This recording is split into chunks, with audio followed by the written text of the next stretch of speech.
Hello. Hi, everybody. Happy Monday. Yes, Welcome indeed. to our every Monday noon Eastern Zoom. Yeah. So today we are not going to talk about a product, a single product, Yeah. or a health condition. We're going to talk about supplement quality. Quality. Because first of all, I get this question so many times, which I love getting because that means you guys are well aware that there's a lot of jargon out there, a lot of just marketing out there. I don't really want to say false advertising because you can say and advertise how you wish to some extent. To some extent. To some extent. So a lot of times you're hearing the same things out there. High quality, what else? Well, the things we're going to talk about that matter. Yeah. Okay, sure. So we just want to speak to you guys a little bit about what makes a supplement of quality. Sure. And not just LiveGood either, right? Everybody, just generally Yeah. speaking, dietary supplements, so you guys know what to look for. Exactly. And we wanted to let you guys know about our LiveGood process, about our quality, about our testing. That way you have the knowledge for yourself and you can also share the knowledge to your team. Yeah. And work on that. So Ryan, go ahead. Yeah, I know we have a list of questions that I always get, but Ryan's going to take us off and we'll take any questions that you guys have about supplement quality in our products. So I don't think it's about the money for you guys. I think if you're making the decision to go and buy a dietary supplement, your expectation is that you're getting what you think you are, and hopefully that's a high quality supplement. But that means a lot of different things. And Lisa's right. A lot of companies market differently. You guys, within the last year, I think Amazon, there was a study done where it was like 50% and it was done on immune health. So probably coming out of COVID, but 50% of the supplements they analyzed were adulterated or misbranded. I actually posted that study on our social media. So if you want to go back and look to reference it. So yeah, it's pretty alarming. Half, 50% were falsely advertised. I got some notes here of what went on there. So let's see, over half of them had inaccurate labels. I don't know what exactly that means, but about half of them listed ingredients that were not even detectable in the product. And then just under half of them had substances in them that were not on the label. All right. So we'll get into a little bit about what that actually means, because that's a really common thing. There's a lot of and this is like one of the number one reasons why you want to buy reliable supplements, because they can do that. There can be things that are in them that you have no idea that are in them, or again, things that they say are in them and you think you're doing your body good. Well, they can, but they should not, right? Of course. So another study was published in the Journal of Alternative and Complementary Medicine that showed in the brain health segment, 67% of them had at least one ingredient on the supplement facts that was not detected, right? That means you're getting something in the product, you're saying they have something that's not actually in it, right? 83% had stuff in it that was not reported, so the opposite. So other stuff in it that and that other stuff, I mean, that could be anything from what, like metals, fillers, soys. I mean, what were they saying? Yeah, no, that actually tends to be in the adulteration class. So there's two types of issues with it. Kind of comes from the pharmaceutical world, but adulteration and misbranding. So adulteration, there's an economic adulteration where they say there's a more expensive ingredient in the product, but they actually substitute it with a cheaper one for economic gain. Then there's the pharmaceutical adulteration where there's a substitution. They're saying, hey, here's a supplement for sexual health. This is probably more what you're asking. Here's a supplement for supplemental health. They list the ingredients, but then they don't tell you that they actually have the active ingredient of Viagra in there. And that's a lot. That's super common. That's crazy, right? But so you're actually getting Viagra and you have no idea you are. And the reason why they want to do that is because they want the product to work and so that you buy more. And that's obviously a huge problem, right? So that's adulteration, right? And then misbranding is false labeling or misleading claims. That has a lot to do with your marketing, right? We know that we can't claim to treat, prevent, cure, or mitigate any disease state. That's the key. That is the key. You can't treat, prevent, cure, or mitigate any disease state. So when it comes down to misbranding, has a lot to do with misleading the consumer. Okay. And I'll tell you, because of all of this that you're hearing, this is why prior to LiveGood, that Ryan and I have only purchased from provider only supplement lines, is because those were the only ones that we could actually have a little bit of trust with and a little bit of faith with, that we weren't doing harm to our bodies while we actually think we're doing good. So, and also those are very expensive supplements. So the way they're marked up. Yeah, exactly. Real short history, guys. So goes back to 1994 when the federal government enacted the DSHEA Act, the Dietary Supplement Health and Education Act.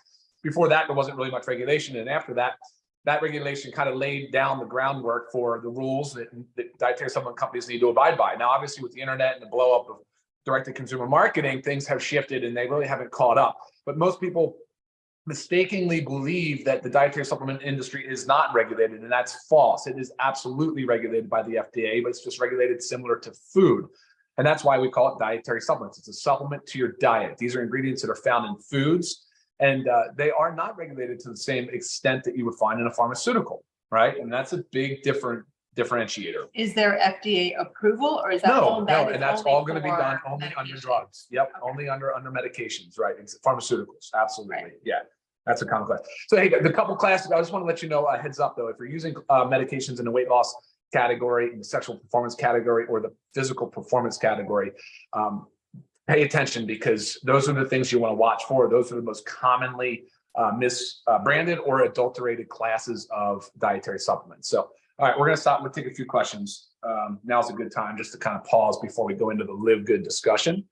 Lisa, you have anything you want to highlight? I know we get a lot. Because these are, again, our questions that I get all the time. Go ahead. Are the products third-party tested? Right, that's one thing you want to look for. Third-party testing is, of course, big. What does that mean exactly? It means that you take bias out of the equation and you let a third party analyze it, and you do that.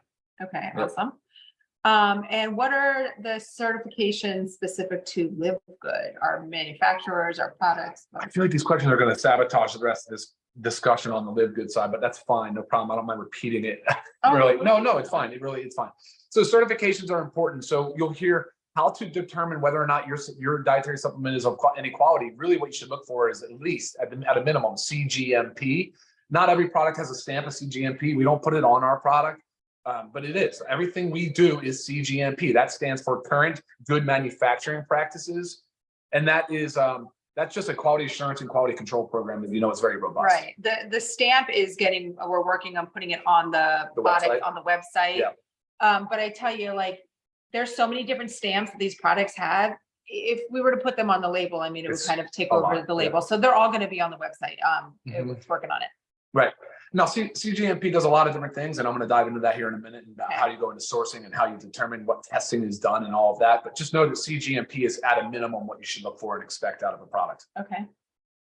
Where did that go? Yeah, go there.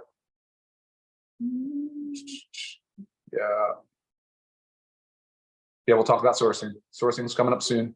Okay, so that was.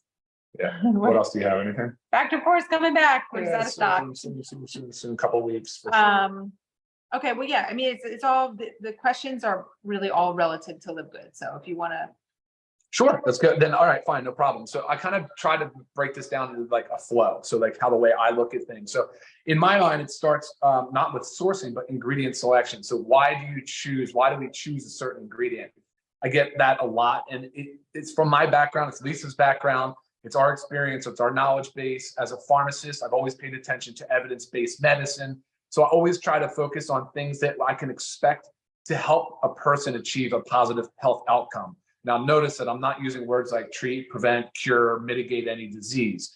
But really, truthfully, I'm looking for a supplement that serves an actual purpose and has at least some clinical evidence to support it. I mean, something. There's got to be some studies done somewhere, or some prior utilization of it in another example that I feel good about it, right? And then it's usually something that I also consume, that we use, that we've used in a clinical setting with people and had positive results. Right. So and when you go to studies, there are no specific studies on each of our product, but on the ingredients that you choose. Correct.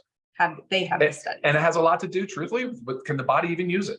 Can the body use it? Bioavailability. And that question was on there. Bioavailability. What does that mean? Is basically just means how much of that ingredient is available for the body to actually use. How much gets absorbed into the blood, distributed to the tissues, and exerts some biological effect or some clinical effect.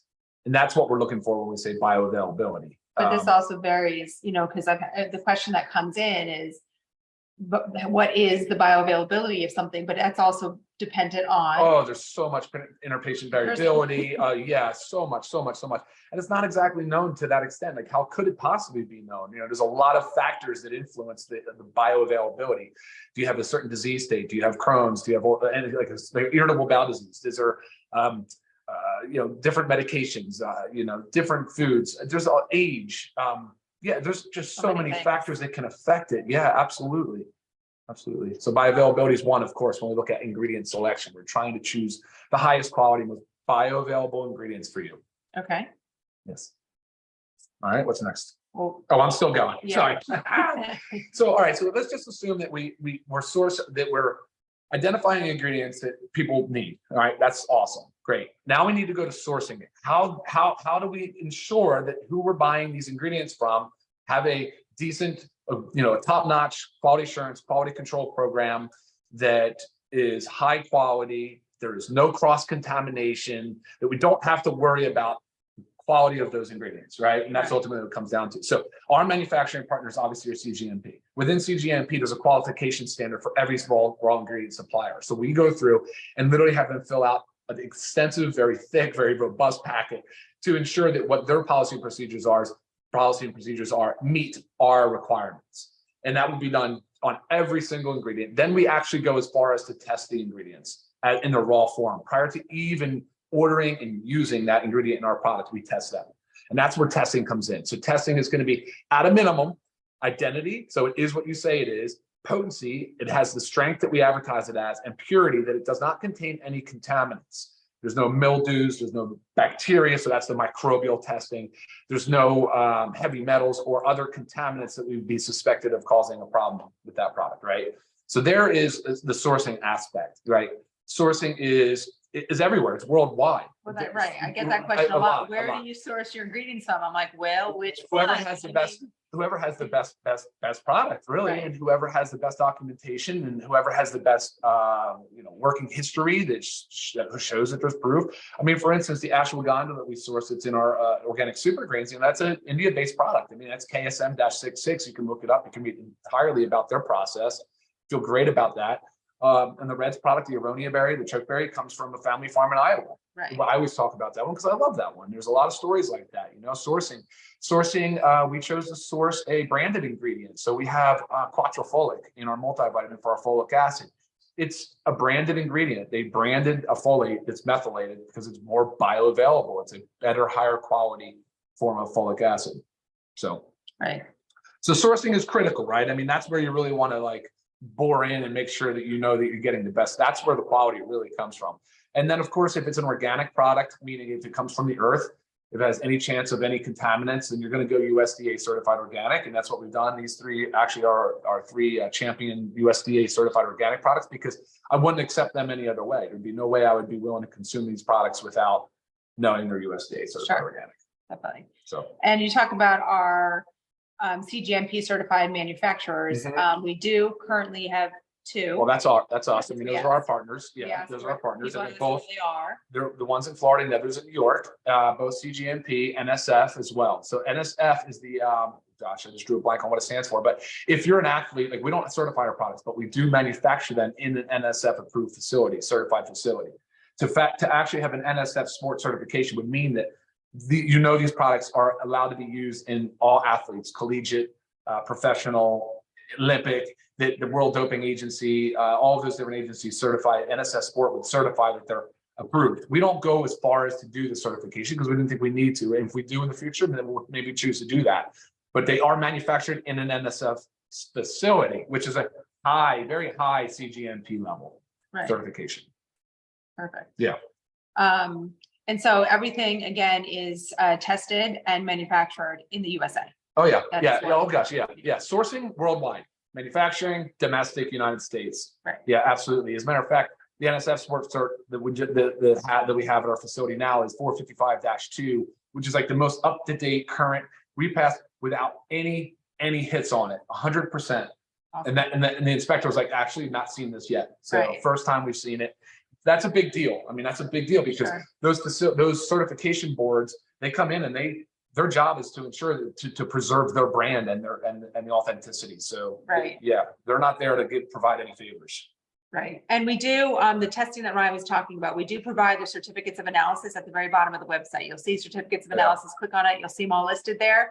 And so I get this question a lot when someone's asking me, let's just say Super Reds, because it's right here. How do you compare this product to our Super Reds? And I might look at the product and it might seem fairly decent and it might be organic as well. And the price might be, it's usually typically more, but regardless of price, because we're talking quality. But then I look at the product, I'm like, I have no idea this company's quality. I would never buy a supplement off of Amazon or from GNC or from it's just, you just don't know enough. And that's the biggest problem. I mean, if they don't provide it to you, then you're investigating, you're digging, and you just have to choose a reliable source. And we're here to help you understand how reliable and transparent we at LiveGood are. So we talked about ingredient selection, we talked about sourcing, we talked about raw ingredient testing, just chatted about manufacturing, the quality, the standards of the facility. And then it goes into finished product. So then your finished product comes out, whether it's a capsule or a powder, whatever it might be. We then test that again. So it goes into quarantine. It stays there until, again, identity, potency, purity, microbials, heavy metals. Like we're doing finished product testing, right. And then we move to fulfillment and distribution and storage. Right. So, which is also, guys, a big deal. Like where you store your product, where your products are stored is a big deal. It has to be in climate controlled. Like you'll hear me say, like, don't ever store your stuff in the shower or in the bathroom because of that heat and humidity can increase the degradation rate of your active ingredients. So make sure that you store them in a cool, dry place. Right. And our warehouse where we do our storage is in Florida. Yep. Yeah. And climate control. Yeah, I was going to say, obviously in climate control because Florida wouldn't be the ideal place for that. Right. Exactly. It's getting hot. Yeah, it's getting hot now. What about a question just about our proprietary blends and part of that being our full transparency? What do we do that's different than most? We list every ingredient. The only one with the exception, I don't know how it happened. We're going to correct it, but the coffee. Right. The coffee lists some proprietary blend there and it doesn't break it down, but we will break it down, especially on the website here soon. And we have the breakdown if you want it emailed to you. But you'll notice everything is broke down. So you know the quantity, the weight of every ingredient. That's the big difference. So a lot of companies, which is what you'll see on our coffee that we are going to change. But you'll see the ingredients of a proprietary blend. Sometimes you won't, but usually you'll see the ingredients, but you have no idea how much of that ingredient is in there. So typically you might have like your cheapest ingredient and your least important ingredient that's in there. It might be the highest amount in a product. And you have and then the ingredient you really, really, really want might be like a little sprinkle. Yeah, and you have no idea. So we want to let you know the exact amount of each ingredient in a proprietary blend. Yeah, go ahead. What's the next question? I think that was it for me from ones I commonly get.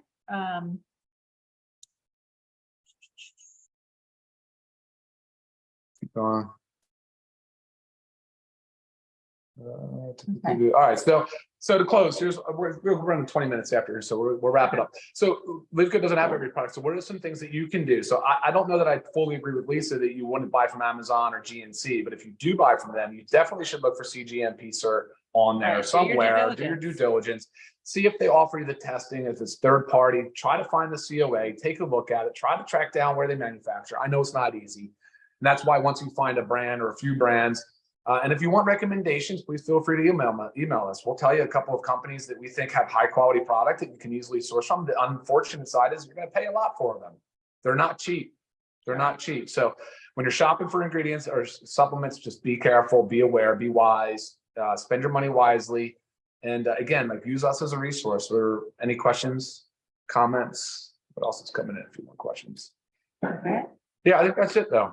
Anyway, I think it's an important topic, guys. I'm glad you tuned in. Thank you for watching. Any further questions, please go ahead and email me, lisa@livegood.com, and I'll get you those answers. All right, guys. Have a super productive rest of your day and rest of your week. Thank you for watching. Bye, guys. Take care. Bye. Bye.